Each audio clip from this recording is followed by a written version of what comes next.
नमस्कार बंधुरा स्वागतम बांगलार पथिक चैनेले। आज आमरा आपनादेर निये चलेछि भारतेर बृहत्तम लवणाक्त जलाशय चिल्का लेके। ओडिशार एक अनन्य प्राकृतिक सौंदर्येर भाण्डार। प्रकृतिप्रेमी प्राणीप्रेमी बा जारा नौका भ्रमण भालोबासेन तादेर जन्य चिल्का लेक एक स्वप्नेर गन्तव्य। এই ভিডিওতে আমরা দেখব কিভাবে ঘুরে দেখবেন চিল্কা লেক, কোথায় ঘুরবেন এবং কিভাবে পৌঁছাবেন, সবকিছু বিস্তারিত। নৌকা ভ্রমণ, ডলফিন দেখা, সাগরের সাথে লেকের মিলন আর অনন্য প্রকৃতির সৌন্দর্য সবকিছুই আপনাদের জন্য তুলে ধরবো এই ভিডিওতে। চলুন তবে ঘুরে আসি চিল্কার মনোমুগ্ধকর জগৎ থেকে। देखिए ये लेक दिख रहे हैं ना, ये लेक सबसे एशिया में बड़ा लेक होता है, लार्जेस्ट लेक होता है एशिया में। ये कवर किया है 3 डिस्ट्रिक्ट को कवर किया है, पुरी, खोर्धा और गंजाम।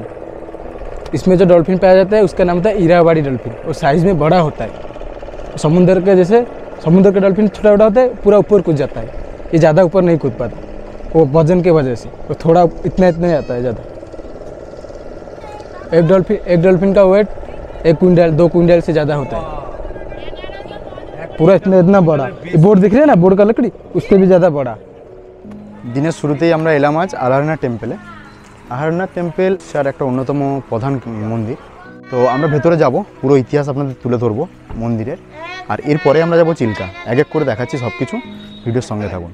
অলরনাথ মন্দির বা আল বর্ণনাথ মন্দির পুরীর কাছে ব্রহ্মগিরিতে অবস্থিত একটি হিন্দু মন্দির, যা ভগবান বিষ্ণুকে উৎসর্গিত। আষাঢ়ের কৃষ্ণপক্ষের সময় এখানে মানুষের ঢল নামে। সানযাত্রার পরে ভক্তরা পুরী মন্দিরে জগন্নাথ দেবের দর্শন না পেলে এই সময়কালে পুরীর মন্দিরে দর্শন করার পরিবর্তে ভক্তরা বিশ্বাস করেন যে জগন্নাথ দেব এই সময় ব্রহ্মগিরির আলারনাথ মন্দিরে, যা পুরী থেকে 23 কিলোমিটার দূরে অবস্থিত, সেখানে আলারনাথ দেব হিসেবে জগন্নাথ দেব পূজিত হন। এটি বৈষ্ণব ঐতিহ্যের 108 অভিমান ক্ষেত্রের মধ্যে একটি হিসেবে বিবেচিত হয়। এই মন্দিরটি সন্ত রামানুজা আচার্যের ওড়িশা ভ্রমণের সাথে সম্পর্কিত। বহু বছর আগে 1610 খ্রিস্টাব্দ নাগাদ পুরীতে অবস্থানকালে চৈতন্য মহাপ্রভু প্রতিদিন জগন্নাথ দেবের দেবতারূপ দর্শন করতে আসতেন। অনাবসরের সময় যখন জগন্নাথ দেব এবং তার ভাই বোনদের 15 দিনের জন্য গোপন কক্ষে নিয়ে যাওয়া হয়েছিল, তখন তিনি ভগবানের দর্শন পাননি। তাই কিংবদন্তি অনুসারে জগন্নাথ তাকে ব্রহ্মগিরিতে গিয়ে আলারনাথ মন্দির পরিদর্শন করার নির্দেশ দিয়েছিলেন। মন্দিরটি সকাল 6টায় খোলে এবং রাত 9টায় বন্ধ হয়। এবার এগিয়ে চললাম প্রাতরাশের খোঁজে। সকাল থেকে কিছু খাওয়া হয়নি, তাই দাঁড়িয়ে পড়লাম এই রেস্টুরেন্টটিতে। প্রাতরাশের জন্য চিল্কা যাওয়ার রাস্তার পাশেই পেয়ে যাবেন অনেক খাবারের বিকল্প। অল্প কিছু খাওয়া দাওয়া করে নিতে পারেন এই সকল রেস্তোরাঁ থেকে। পেয়ে যাবেন নানা ধরনের সাউথ ইন্ডিয়ান খাবারের বিকল্প ও বাঙালির পছন্দের লুচি পরোটা। আমরা উঠেছিলাম মা জগেশ্বরী হোটেল ও রেস্টুরেন্টে। এখানকার খাবারের মান ভালোই আমাদের লেগেছে। খেয়ে দেখতে পারেন এখান থেকে। খাবারের মান ভালো, দাম সাশ্রয়ী এবং বিকল্পও অনেক।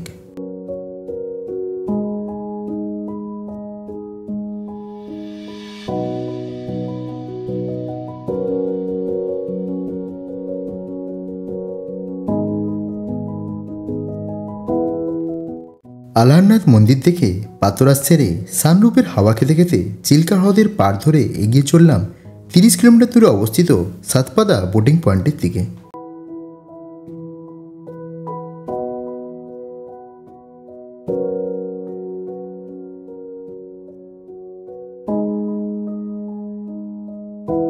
আমরা আহ্লাদ টেম্পল দেখলাম, টেম্পল দেখে এগিয়ে এসেছি। এখন চলে এসেছি চিল্কা হ্রদের কাছে। পুরী যাব কিন্তু চিল্কা যাব না, এটা হতে পারে না। চিল্কা তীরে 3টি জায়গা আছে যেখান থেকে মেশিন চালিত নৌকায় চিল্কার বৃহত্তর জলে ভেসে বিভিন্ন মনোরম দ্বীপ পরিদর্শন করা যায়। এর মধ্যে সাতপাড়া পুরীর কাছে প্রায় 50 কিলোমিটার দূরে, যেখান থেকে আমরা যাত্রা করছি। আর বাকি দুটো হলো বরাকুল ও রম্বা। আহ্লাদ টেম্পল থেকে প্রায় 30-40 কিলোমিটার দূর সাতপাদা বলে একটা জায়গা, ওখানেই আছে এই চিল্কা হ্রদের বোটিং পয়েন্ট। তো এই বোটিং পয়েন্টে আমরা এসেছি। এখানে আমরা বোট ভাড়া করে নিয়েছি। বোট ভাড়াও আপনাদের দেখাচ্ছি। এখানে বোট 2 রকম 3 রকমভাবে পাওয়া যায়। 5450 रुपये लगेगा। सेकंड वाला पैकेज लेंगे डॉल्फिन क्लासिक बीच रेड क्राफ्ट देखेंगे, एक बोट 5950 रुपये लगेगा। 4 জনের বেশি বোটে অ্যালাউ করে না, সঙ্গে 2টো চিলড্রেন ক্যারি করতে পারেন। আর ভাড়া পড়ে প্রায় 5250 টাকা করে যদি আপনি 2টো স্পট বা 3টে স্পট কভার করেন। আর 4টে বা 5টে যে কটা স্পট এদের আছে এগুলো সবগুলো কভার করতে গেলে আপনাদের দিতে হবে 5750 টাকা করে।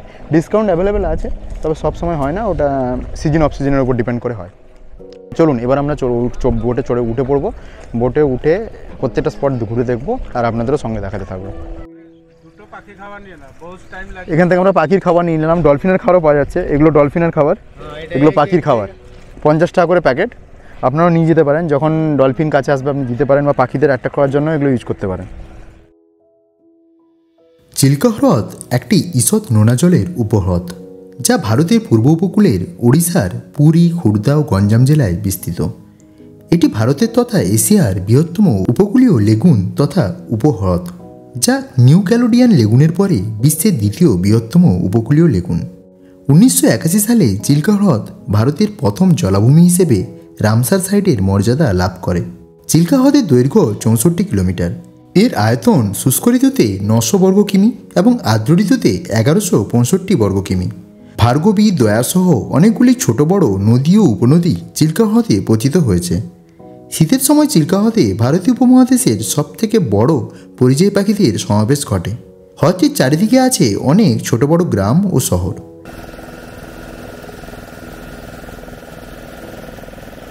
চিল্কা হ্রদের মনোমুগ্ধকর প্রাকৃতিক সৌন্দর্যের প্রতিচ্ছবি দেখতে দেখতে এগিয়ে চললাম ডলফিনের খোঁজে।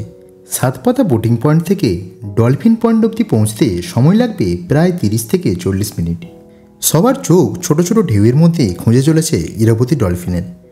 আমরা প্রায় 8 থেকে 10 বারের মতো দর্শন পেয়েছিলাম চিল্কার বিখ্যাত ইরাবতী ডলফিনের। জগন্নাথ দেবের আশীর্বাদে নিরাশ হতে হয়নি আমাদের। ইরাবতী ডলফিন মহাসাগরীয় ডলফিনের একটি ইউরিহ্যালাইন প্রজাতি। দক্ষিণ পূর্ব এশিয়া ও বঙ্গোপসাগরের সমুদ্র উপকূলের নিকটে ও নদীমোহনাতে এদের বিচ্ছিন্নভাবে দেখতে পাওয়া যায়। ভারতের পূর্ব উপকূলের বিশাখাপত্তনমের পোতাশ্রয়ে 1852 সালে প্রাপ্ত নমুনার ভিত্তিতে 1866 সালে স্যার রিচার্ড ওয়েন প্রথম ইরাবতী ডলফিনের বর্ণনা দেন। জিনগতভাবে ইরাবতী ডলফিন কিলার হোয়াইল তথা অর্কার সাথে ঘনিষ্ঠভাবে সম্পর্কযুক্ত। এই ডলফিনের দেহের রং মোটামুটি ধূসর থেকে স্লেট নীলের মধ্যে সীমাবদ্ধ। নিম্নাংশ ফিকে বর্ণের। পিঠের মধ্যভাগে ছোট ও গোলাকার পৃষ্ঠপাখনা রয়েছে। মাথা উঁচু ও গোলাকার। দেহের সম্মুখভাগ ভোঁতা প্রকৃতির। চোখ তুলনামূলক ছোট ও অস্পষ্ট। পৃষ্ঠপাখনা পিঠের পেছনের দিকের 2/3 জায়গা জুড়ে অবস্থিত। ছোট, অস্পষ্ট ও ত্রিকোণাকার। লেজ বড় এবং প্রশস্ত। সমগ্র দেহই হালকা রঙের, কিন্তু দেহের নিচের অংশ পিঠের তুলনায় বেশি সাদা। এদের ছোট চঞ্চু অন্য যে কোনো ডলফিনের থেকে ভিন্ন। এদের চোয়ালের উভয় পাশে 12 থেকে 19টি দাঁত রয়েছে বলে জানা যায়। ইরাবতী ডলফিনের ওজন 90 কেজি থেকে 200 কেজি পর্যন্ত হয়ে থাকে।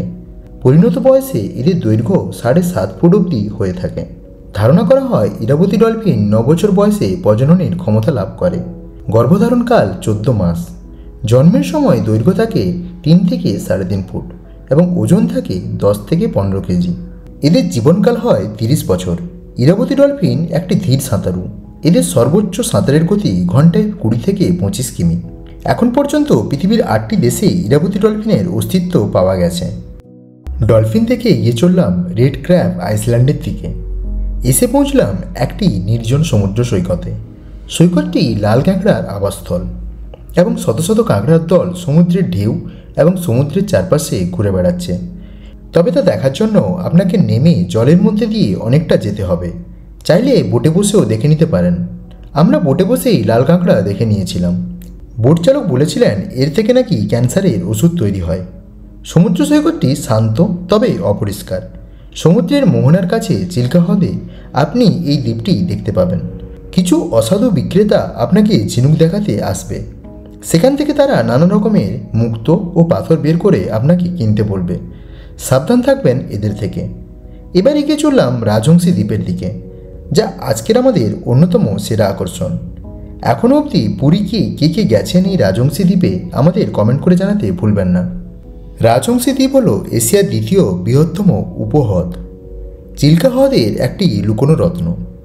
এই দ্বীপটিকে বঙ্গোপসাগর এবং চিল্কা হ্রদের মিলনস্থল হিসেবে বিবেচনা করা হয়। এটি একটি শান্ত এবং মনোরম স্থান, যেখানে আপনি প্রকৃতির সৌন্দর্য এবং হ্রদ ও সমুদ্রের সঙ্গম একসঙ্গে উপভোগ করতে পারবেন। রাজহংসী দ্বীপে অনেক ক্যাসুরিনা গাছের আবাসস্থল। দ্বীপটি বেশ সুন্দর এবং মনোরম, তবুও আপনাকে বঙ্গোপসাগরের তীরে পৌঁছানোর জন্য প্রায় 10 মিনিট এই জঙ্গলের মধ্য দিয়ে হেঁটে যেতে হবে।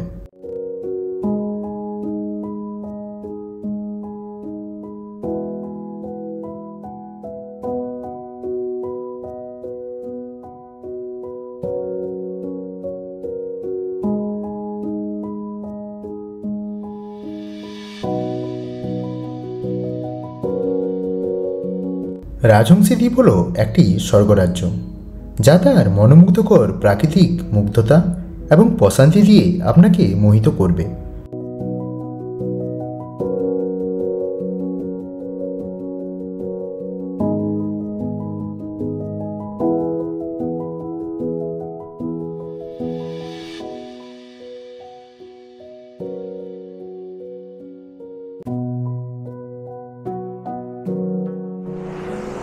এটা বঙ্গোপসাগরের ভিউ। আপনারা যদি রাজহংসী আইসল্যান্ড আসেন, তবে এই আইসল্যান্ডের ঝাউবনটা পেরোলেই পেছনে আছে বে অফ বেঙ্গল। আপনারা দেখতেই পাচ্ছেন জল পুরো নীল, মনে হবে যেন বিদেশে কোথাও এসছেন। সম্পূর্ণ আলাদা কালার জলের এখানে। ওদিকে চিল্কা হ্রদ আর এদিকে বে অফ বেঙ্গল, মাঝে আছে একটা ঝাউবন। ওই ঝাউবনে হেঁটে আসতে আপনাদের 4 থেকে 5 মিনিট লাগবে। 4-5 মিনিট হেঁটে এলেই এই বঙ্গোপসাগরের আপনি ঢেউ দেখতে পাবেন। অসম্ভব সুন্দর এই বঙ্গোপসাগর। যদি চিল্কা আসেন কোনোভাবেই মিস করবেন না এই স্থানটি। আপনারা রেড কোরাল আইসল্যান্ড গেলে রেড কোরাল আইসল্যান্ড থেকে এখানে চলে আসতে পারেন। খুব বেশি হলে বোটে 15 থেকে 20 মিনিট সময় লাগে। এটা একদমই মিস করবেন না চিল্কা এলে। এখানে বসার সেইভাবে কোনো জায়গা নেই বা দোকানও পাবেন না, কারণ এটা একদম রিমোট, কেউ নেই বলতে গেলে। সম্পূর্ণ ভার্জিন বিচ এটা। ঘুরিয়ে আপনাদের দেখাচ্ছি ক্যামেরায়। এখানে এসে কিছুক্ষণ দুদণ্ড বসতে পারেন, সময় কাটাতে পারেন নিজের প্রিয়জনের সঙ্গে বা পরিবারের সঙ্গে এলেও এখানে সময় কাটাতে পারেন। বিচটা একদম ভার্জিন। এটাকে বিচ তো বলা যায় না যে সে অর্থে, কারণ জলের স্রোত এখানে অনেক বেশি। তো তবুও আপনারা এলে একবার এখানটা ঘুরে দেখুন, একটু সময় কাটান। চারিদিকে ঝাউবন, আর ঝাউবনের এসে ধাক্কা দিচ্ছে বঙ্গোপসাগরের ঢেউ। অসাধারণ এক অভিজ্ঞতা হবে এখানে এলে। রাজহংসী দ্বীপে সপ্তাহান্তে ছুটি কাটানোর জন্য বা পিকনিক করার জন্য একটি উপযুক্ত জায়গা। বঙ্গোপসাগর এবং চিল্কা হ্রদের ভিড় থেকে দূরে প্রান্তরে একা থাকার অনুভূতি পেতে অবশ্যই এই জায়গাটি পরিদর্শন করুন। এবার ফেরার পালা। সাতপাতাতে আমাদের আগে থেকেই লাঞ্চ বলা ছিল।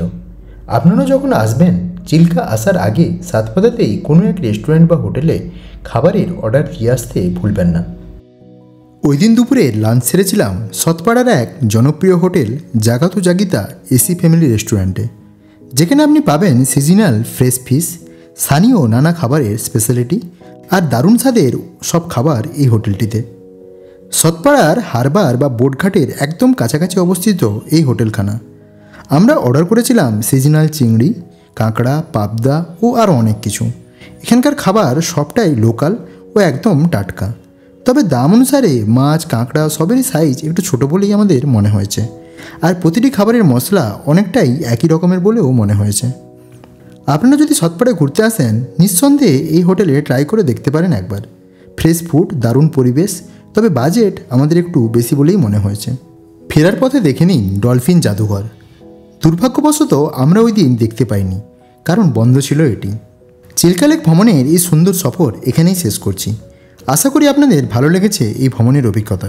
আপনার যদি ভিডিওটি ভালো লেগে থাকে তাহলে অবশ্যই লাইক করতে ভুলবেন না, আর বন্ধুদের সঙ্গে শেয়ার করতেও ভুলবেন না। এমন আরও সুন্দর ভিডিও দেখতে সাবস্ক্রাইব করুন বাংলার পথিক ইউটিউব চ্যানেলটি। আপনার মতামত ও প্রশ্ন আমাদের কমেন্টে জানান, এবং আপনারা আর কোন জায়গার ভিডিও দেখতে চান তা জানাতেও ভুলবেন না। দেখা হবে পরের ভিডিওতে নতুন কোনো জায়গা, নতুন কোনো অভিজ্ঞতা নিয়ে। ভালো থাকুন, সুস্থ থাকুন। জয় জগন্নাথ।